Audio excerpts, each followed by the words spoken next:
오늘 이 시간에는 영원한 생명은 어떻게 얻습니까? 라는 제목을 가지고 말씀 증거하도록 하겠습니다. 이미 이 자리에 앉아있는 대부분의 우리 성도님들은 예수님을 믿음으로 영원한 생명을 얻었고 또 그 풍성한 삶을 영위하며 살아가고 계실 것입니다. 또한 오늘 전해질 말씀 또한 익히 잘 알고 있는 그런 말씀일 것입니다. 그럼에도 우리가 다시 한번 우리가 얻은 영생을 어떻게 우리에게 주어지는지를 확인하면서 말씀을 통해서 이 구원의 확신을 견고하고 흔들리지 않게 가질 수 있는, 그래서 그 풍성한 삶들을 여러분 남은 생에도 우리가 누리며 살아갈 수 있게 되기를 먼저 주님의 이름으로 축복합니다. 러시아의 대문호인 톨스토이라는 사람이 작품 가운데 사람에게는 얼마만큼의 땅이 필요한가라는 그런 제목의 책이 있습니다. 제목이 뭐라고요? 인간에게는 얼마만큼의 땅이 필요한가. 여러분, 땅 얼마큼이면 만족하실 것 같아요? 네. 이 내용의 책이 아주 간단하고 짧은 책인데 내용이 이렇습니다. 어느 임금이 하루는 어떤 사람에게 이렇게 말을 했습니다. 너가 하루 종일 가서 표시한 땅은 모두 너에게 주겠다라고 얘기를 합니다. 단 한 가지, 반드시 해가 지기 전까지 출발하는 곳으로 돌아와야 한다라는 그런 단서를 붙이게 되었습니다. 여러분, 이 말을 들은 주인공이 어땠을 것 같습니까? 그 다음날 아침에 일찍 일어나서 해가 뜨자마자 출발하게 되어집니다. 그 마음에 굉장히 큰 흥분이 있었을 거예요. 자신이 표시한 곳마다 누구 땅이 된다고요? 내 땅이 된다. 안 주는데도 굉장히 좋아하시네요. 그 땅을 준다라 하니까 너무너무 좋은 거예요. 그래서 이 사람이 쉬지 않고 뛰어가기 시작합니다. 멈추지 않습니다. 물도 마시지 않고 한 평이라도 더 얻기 위해서 달리고 또 달리기 시작합니다. 여러분, 그런데 아까 조건이 뭐였죠? 반드시 해가 지기 전까지 돌아와야 한다라고 했는데 반나절이 넘었는데도 불구하고 좀 더 하면서 좀 더 차지하기 위해서 더 달리다가 이제는 안 되겠다 해가지고 돌아오는데, 여러분, 왔던 거리는 있고 또 가야 할 시간은 너무 짧으니까 그가 죽을 힘을 다해서 뛰고 또 뛰고 뛰었습니다. 그래서 정말 아슬아슬하게 해가 지기 전에 도착하게 되었습니다. 근데 이 사람이 결국에 어떻게 된 줄 아십니까? 그 자리에 쓰러져 죽게 되었다라는 거예요. 그게 책 내용의 이야기입니다. 근데 중국에서도 이와 비슷한 이야기가 있는데, 이번에는 한 임금이 노인에게 지팡이를 하나 주면서 당신이 하루 종일 가서 이 지팡이를 꽂는 곳까지 당신에게 그 땅을 주겠다라고 얘기합니다. 여러분, 이 노인도 어땠을까요? 그 다음날 뛰기 시작합니다. 걷는 게 아니라요, 뛰기 시작하고 또 뛰다가 결국에 이 노인도 지쳐 쓰러져 죽었다라는 얘기예요. 그런데 이때 이 노인이 죽어가면서 한 행동이 하나 있었습니다. 그 행동이 무엇이냐면 자신이 가지고 있는 그 지팡이를 앞으로 던지면서 하는 말이 뭐라고 했냐면 여기까지가 내 땅이요 하고 죽었다라는 얘기입니다. 여러분, 참 웃지 못할 그런 이야기인데, 여러분, 결국에 이 두 사람이 차지한 땅은 얼마나 되겠습니까? 자신이 묻힐, 고작 그 무덤 하나 묻힐 그런 공간밖에 되지 않았을 거라는 거예요. 어떻게 보면 이들의 삶은 굉장히 헛되고 헛된 삶을 살았다라고 말할 수 있을 것입니다. 성경 우리에게 이렇게 말씀합니다. 예수님께서 말씀하셨어요. 사람이 만일 온 천하를 얻고도 자기 목숨을 잃으면 무슨 소용이 있으리요? 무슨 유익이 있겠느냐?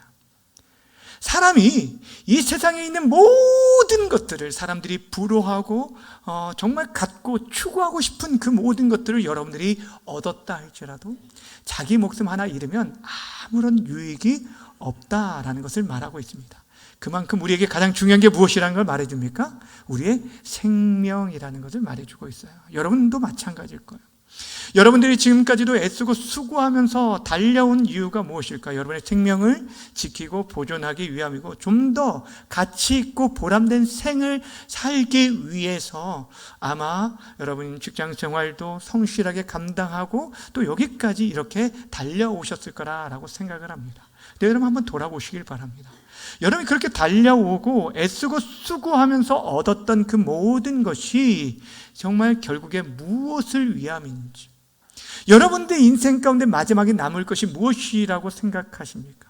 만약에 앞에 두 사람처럼 고작 내가 묻힐 땅 한 평을 위해 그렇게 살아가고 있는 삶이다라고 한다면 우리 삶은 헛될 수밖에 없을 거라는 것입니다.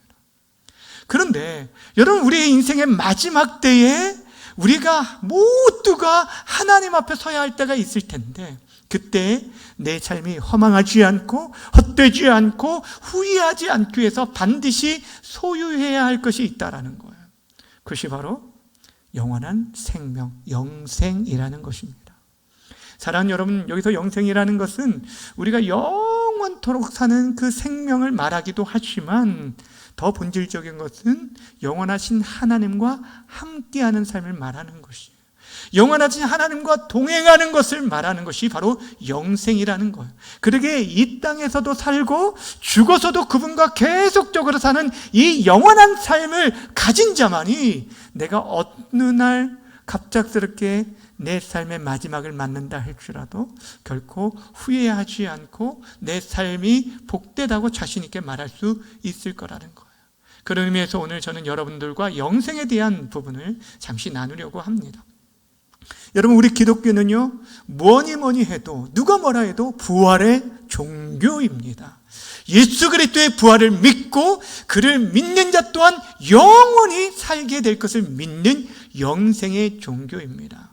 그래서 성경은 우리에게 있어서 이 영생이 얼마나 중요한지 성경이 기록된 목적 가운데 하나가 바로 우리에게 영생이 있다는 것을 알려주기 위함이라고 말씀하고 있어요. 무엇이 있다는 걸 알려주려고요? 영생이 있다는 것. 요한일서 5장 13절 말씀 함께 읽겠습니다. 시작. 나와야죠. 시작. 내가 하나님의 아들을 믿는 너희에게 이것을 쓴 것은 너희로 하여금 너희에게 영생이 있음을 알게 하려 함이니라. 아멘. 성경을 지금 사도 요한이 기록하고 쓰고 있는 이 목적이 있어요. 무엇이냐면 예수를 믿는 너희에게 무엇이 있다는 거예요? 영생이 있다는 것을 그들에게 알려주기 위함이라는 거예요.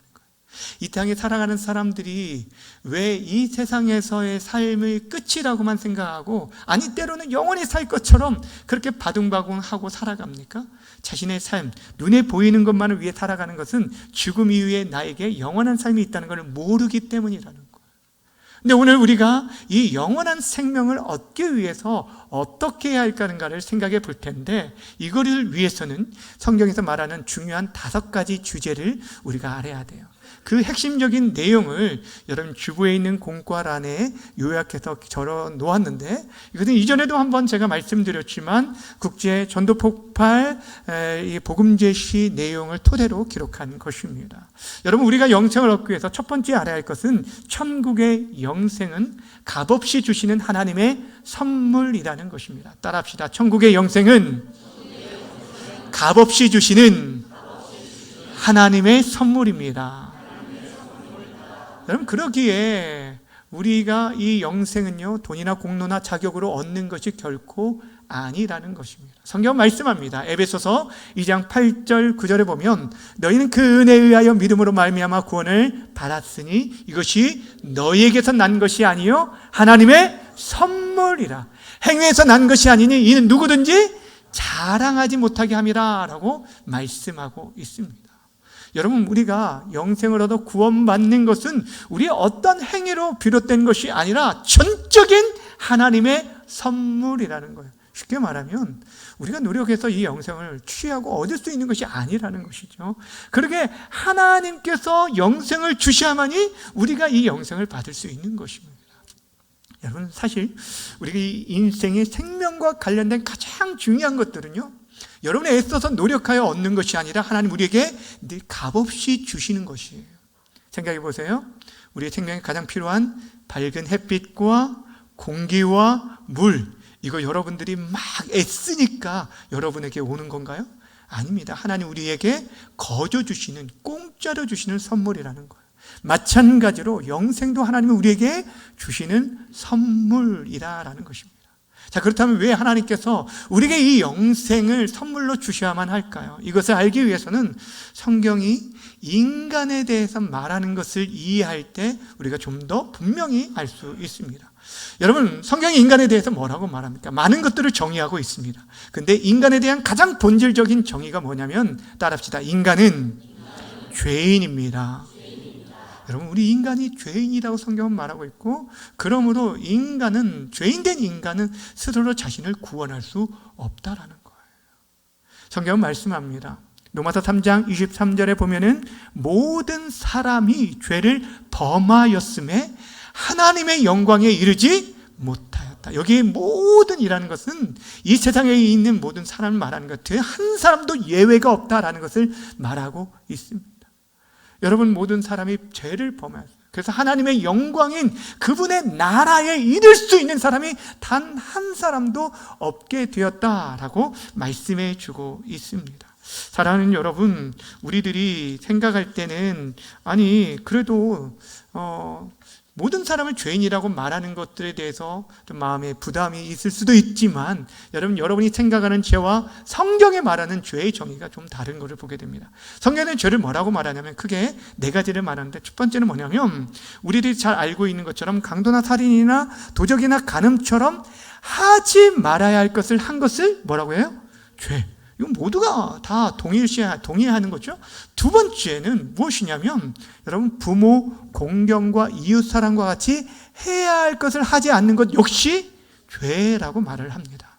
그리고 세 번째는 이건 겉으로 드러나는 것뿐 아니라 미움, 탐심, 시기, 질투, 거짓말처럼 마음의 나쁜 생각과 그 모든 나쁜 마음들, 그 모든 것도 죄라고 말하고 있고, 네 번째, 하나님을 하나님으로 인정하지 않고 믿지 않는 것이 가장 큰 죄라고 말씀하고 있다라는 거예요.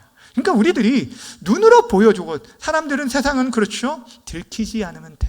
예, 들키지 않으면 돼.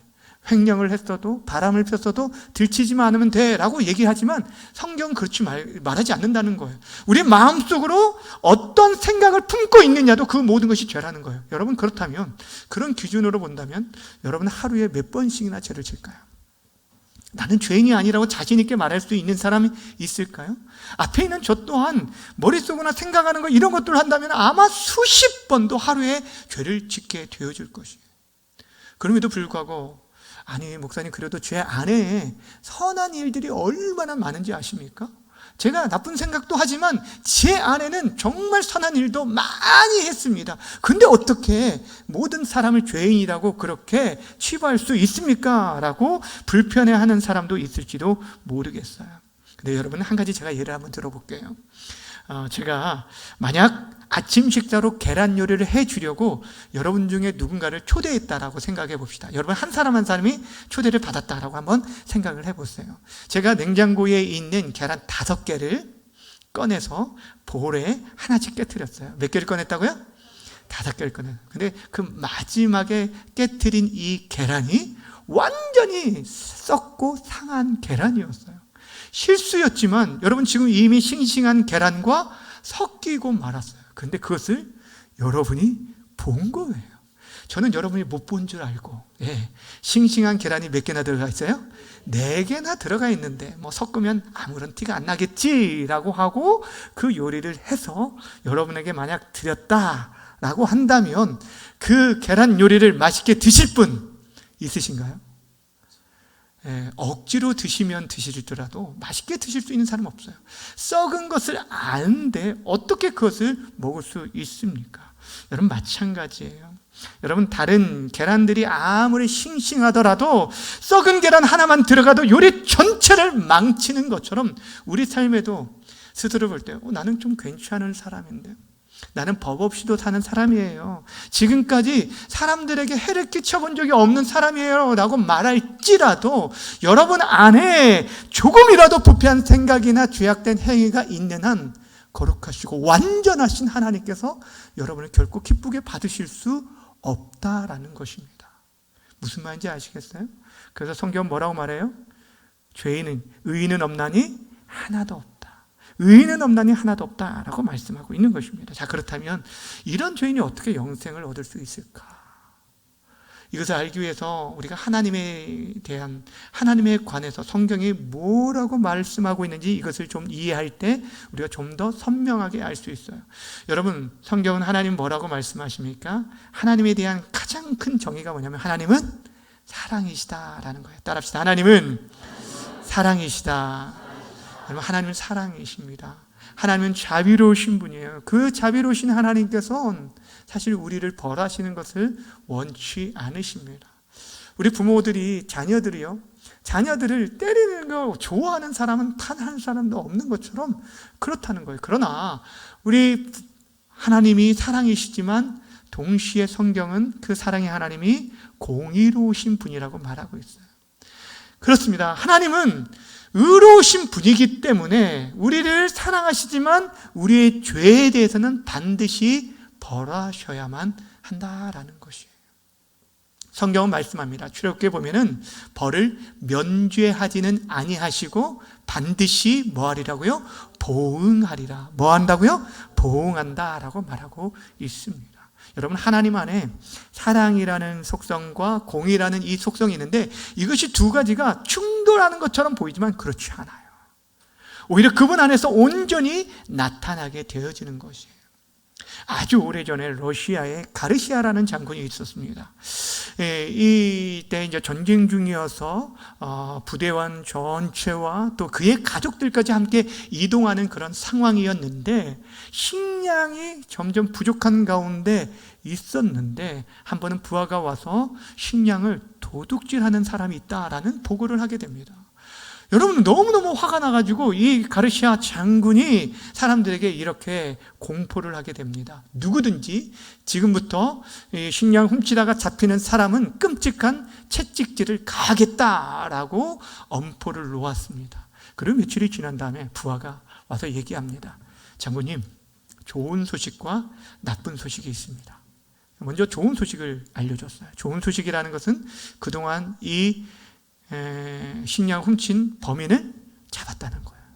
근데 나쁜 소식을 말하는데 그 범인이 바로 이 장군님의 어머니였어요.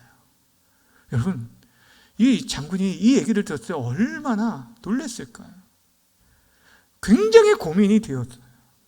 여러분, 지금 자기 말로 하면은 어떻습니까? 잡힌 사람은 끔찍한 채찍질을 가한다라고 했는데 그는 어머니를 너무 사랑하는 그 어머니를 벌하기를 전혀 원치 않았다는 거예요. 왜냐하면 그 연로하신 어머니가 채찍을 맞게 되어지면 그 자리에서 쓰러져 죽을 수밖에 없다는 걸 너무너무 잘 알았기 때문이라는 거예요. 그렇다고 해서 여러분, 이 사건을 가만히 덮을 수도 없었던 것이 그렇게 자신이 말한 걸 지키지 않으면 부하들 앞에서 신의를 잃게 되고 아마 군기도 해이해질 수밖에 없을 것입니다. 그래서 결단한 나머지 그 어머니를 처벌하기로 하였습니다. 그리고 그 처벌하는 그날 그 단상 위에 이 장군이 올라옵니다. 그리고 그 어머니, 처벌을 앞두고 있는 어머니 앞에서 자신의 겉옷을 벗고 부하에게 명령을 하는 거예요. 어머니 대신 나에게 채찍을 가하라. 그리고 이 장군이 대신 어머니 대신 채찍을 맞게 되었어요. 여러분, 그러므로 인해서 이 장군은 어머니에 대한 사랑도 나타냈을 뿐 아니라 자신이 말한 그 공의도 온전히 이루었다라는 거예요. 여러분, 하나님은 마찬가지예요. 하나님은 사랑이시고 하나님께서는 자비로우셔서 우리를 벌하는 걸 원치 않으십니다. 그러나 하나님은 동시에 공의로우신 분이기에 우리의 죄를 반드시 벌하셔야 하는데 이 문제를 예수 그리스도 안에서 해결하셨다는 거예요. 여러분, 예수님을 이 땅에 보내신 이유가 바로 여기에 있어요. 여러분, 예수님은 누구십니까? 예수님은 하나님의 아들이시요. 하나님의 아들이시며 그분은 참 하나님이시며 참 인간이십니다. 예수님이 이 땅에 오신 것은 우리에게 영원한 생명을 주시기 위해서 이 땅에 오셔서 십자가에 우리의 죄를 대신하여 죽으시고 3일 만에 부활하셨습니다. 예수님이 이 땅에 오셔서 죽으신 것은 그의 죄로 인함이 아니라 우리의 죄값을 대신 치르시고 우리에게 영원한 생명을 주시기 위해서 그렇게 이 죄의 문제를 해결하시기 위해 십자가를 지셨다라는 거예요. 자, 여러분, 여기에 이 작은 책이 있는데 이 작은 책을 한번 보세요. 이 작은 책이 제가 지금까지 살아오면서 지었던 모든 죄와 저의 모든 생각과 행위, 그 마음의 이 모든 것들이 다 낱낱이 다 기록이 되어져 있습니다. 있다고 생각해 봅시다. 실제 있는 게 아니에요. 나중에 이거 한번 좀 찾아보려고 하지 마시고 그렇다고 생각해 봅시다. 성경은요, 언제 하나님께서 우리의 삶, 이 책이 펼쳐지게 되죠. 하나님 앞에서 펼쳐지게 되고 이 안에 기록된 대로 제가 행한 대로 그대로 심판하실 것을 말씀해 주고 있습니다. 근데 문제가 뭐냐면 바로 이 안에 있는 저의 죄가 문제가 되는 거예요. 하나님 분명 저를 너무너무 사랑하셔요. 너무너무 눈동에 넣어도 아깝지 않을 정도로 보배롭고 존귀하게 하면 너무너무 사랑하셔요. 그런데 이 안에 있는 저의 죄에 대해서는 반드시 벌하셔야만 하는 거예요. 그래서 이 문제를 해결하시기 위해서 하나님께서 누구를 보내셨냐면 그의 사랑하는 아들을 이 땅에 보내주신 거예요. 성경 말씀합니다. 이사야 53장 6절에 보면 우리는 다 양 같아서 그릇 행하여 각기 제 길로 갔거늘 여호와께서는 우리 모두의 죄악을 그에게 담당시키셨다라고 말씀하고 있어요. 하나님 미워하시는 저의 모든 죄가 그의 사랑하는 아들에게로 옮겨지게 되었고 예수님께서는 자신의 몸으로 우리의 모든 죄를 대신하여 십자가에 죽으신 것입니다. 그리고 그 십자가 위에서 하신 말씀이 바로 다 이루었다라는 말씀이었어요. 다 이루었다라는 이 단어가 헬라어로는 테텔레스타이라는 단어인데 이 단어는 상업적인 용어로 값을 다 지불했다라는 뜻입니다. 우리의 모든 죄의 값을 예수님께서 친히 다 갚으시고 해결하셨음을 말씀해 주고 있는 것입니다. 그리고 예수님께서는 3일 만에 부활하시고 우리에게 영원한 생명을 주시기 위해 승천하시게 되어준 거예요. 자, 여러분, 하나님 우리 주님께서 지금 이 영원한 생명 우리에게 선물로 주시려고 하는데 여러분, 그렇다면 우리가 이 영원한 생명을 어떻게 받을 수 있을까요? 여러분, 이 선물을 어떻게 받을 수 있을까요? 여러분, 이 선물은 오직 예수 그리스도를 믿음으로만 받게 됩니다. 이것이 성경의 법칙이에요. 어떻게 받는다고요? 예수 그리스도를 믿음으로. 이것은 영접이라고 말을 합니다. 예수님을 영접할 때만이 구원을 받게 된다는 거예요. 그러니까 믿음은요, 영생의 선물을 받는 손과 같은 거예요. 여러분, 그런데 구원을 믿음으로 받는다라고 해서 무조건 그냥 믿기만 해요. 저는 믿어요. 무조건 믿어요. 이런 믿음이 구원받는 믿음은 아니에요. 단순한 지식적인 동의, 어떤 일시적이고 현세적인 문제에 대해서만 예수님을 믿는다고 한다면 그것은 구원받는 믿음이 아닙니다. 많은 사람들이 세종대왕이나 이순신 장군이 실존의 역사적 인물이라는 걸 믿는 것 같이 예수님에 대해서도 알고 그렇게 믿고 있지만 그분이 지금도 우리를 위해서 무엇인가 해줄 수 있을 거라고 믿지 않는 사람들은 구원 얻는 믿음이 아니라는 거예요. 여러분, 구원 얻는 참 믿음은 우리의 구원을 위해서 오직 예수 그리스도만을 믿고 의지하고 신뢰하는 것을 말하는 거예요. 나의 모든 삶을 맡기는 것을 말한다라는 거예요. 성경은 말씀합니다. 주 예수를 믿으라. 그리하면 너와 내 집이 구원을 받으리라. 주 예수를 믿으라. 여러분, 성경 전체에서 계속적으로 우리에게 말씀하는 것은 구원하는 길은 다른 것이 아니라는 거예요. 예수님만 믿으라라는 거예요. 그 길이 유일한 길이라고 말하고 있는 거예요. 그래서 예수님께서도 우리에게 말씀합니다. 자기 자신을 소개할 때 뭐라고 말했냐면 요한복음 14장 6절에 이렇게 말씀합니다. 내가 곧 길이요 진리요 생명이니 나로 말미암지 않고는 아버지께로 올 자가 있다는 거예요? 없다는 거예요? 없다는 거예요. 그분을 통해서만 우리가 하나님 나라에 갈 수 있다는 거예요. 그러니까 예수님이 하나님께 나아갈 수 있는 유일한 길이라는 것. 사람들은 얘기합니다. 뭐로 가도 서울만 가면 된다. 산의 정상에 올라가는 데 있어서도 그 정상까지 오르는 여러 가지 길이 있는데 사실 모든 종교의 끝은 다 정상에서 만나는 것 아니냐라고 말하기도 합니다. 그러나 여러분, 성경은 그렇게 말하지 않습니다. 여러분에게 있어서 저에게 제가 어머니라고 부르는 분들은 사실 참 많이 있어요. 제 친구의 어머니도 어머니라고 부르고, 장모님도 어머니라고 부르고, 저희 낳아주신 어머니도 어머니라고 부르는데, 그런데 저를 낳아주신 분은 단 한 분이에요. 제가 어머니라고 부르는 사람은 많을 수 있지만 저를 낳아주신 분은 단 하나인 것처럼, 여러분, 하나님께서 우리에게 구원의 길을 열어주신 건 단 한 길이라고 말을 하고 있습니다. 그래서 영어 성경에 보면은 하나님께 이르는 여러 길 중에 하나를 말하는 a way라고 말하지 아니하고 오직 그 길이라고 하면서 유일한 길이라는 걸 말하기 위해서 the way라고 말하고 있는 것을 보게 됩니다. 사랑하는 여러분, 사도행전 4장 12절에서 이렇게 말씀하고 있어요. 우리 함께 큰 소리를 함께 읽겠습니다. 시작. 천하 사람 중에 구원받을 만한 다른 이름을 우리에게 주신 일이 없음이라. 아멘. 예수님만이 유일한 구주이시기에 우리가 그분을 믿어야만 한다는 거예요. 제가 아무리 여러분 이렇게 설명을 하더라도요, 여러분들에게 무언가 이렇게 맛있는 음식이 있다. 여기에 물이 있어요. 여기 물이 있어요. 앞에 물이 있는 게 보이시나요? 네, 제가 목이 굉장히 탑니다. 이것을 마시면 제 목이 갈증을 해소할 것을 제가 알고 있어요. 그런데도 불구하고 저는 여전히 갈증 가운데 있습니다. 왜 그럴까요? 이 물을 마시지 않았기 때문이에요. 제가 여러분들에게 지금 말씀드린 것처럼 성경이 말하는 그 진리에 대한 부분들을 말했지만 그것을 여러분들이 직접, 죄송합니다,